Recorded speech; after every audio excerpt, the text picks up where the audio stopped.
Good morning. We saw yesterday that faith yields results. That for some reason God uses faith in this way, and it can trigger results. There's something, though, that you need to note, and that is that a life of faith has a dark side to it. While God produces results out of your faith, you will find that your commitment to a life of faith, a life of trust, a life of dependence, a life of leaning into the unseen is going to end up leading to rejection. We left off in verse 35, the first portion we read of Hebrews chapter 11, verse 35a. Here's 35b, and we're going to read on down through, we'll go all the way down through verse 40. Some were tortured, refusing to accept release so that they might rise again to a better life.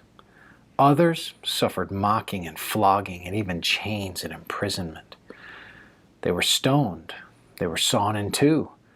They were killed with the sword. They went about in skins of sheep and goats, destitute, afflicted, mistreated, of whom the world was not worthy, wandering about in deserts and mountains and in dens and caves of the earth. And all these, though commended through their faith, did not receive what was promised, since God had provided something better for us, that apart from us they should not be made. I want to give you a central thought out of this.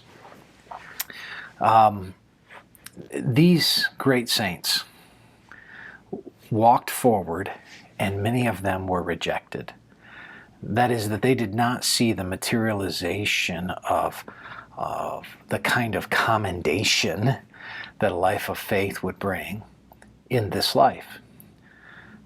They had their eyes somewhere else, right? I mean, verse 39 says that all these, though commended through their faith, did not receive what was promised.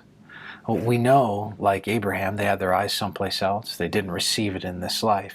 Instead, a number of them received rejection, martyrdom, persecution, mistreatment.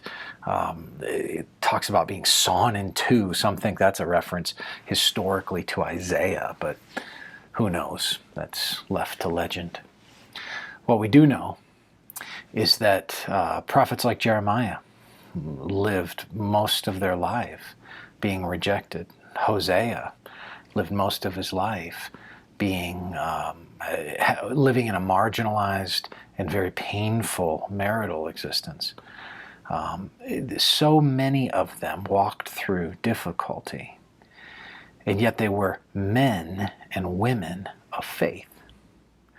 So when you feel rejected, don't think that something's wrong with your faith.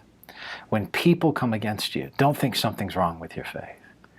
When things aren't going well, don't assume something's wrong with your faith. It may be that something's absolutely right. In fact, in this world, we're told we'll have trouble. We're told by Jesus that we'll have trouble. We're told that if we want to live a godly life in Christ Jesus, we will be persecuted. So if you're going to have faith and lean into things that are unseen, then you can expect that the seen realities will often be over against you. Don't let that deter you today, and don't let it deter you in days forward. Instead, continue to lean in, trusting the Lord, knowing that He has formed you for His pleasure, for His purposes. And don't let temporal, earthly rejection slow you down or stop you. May the Lord bless you today.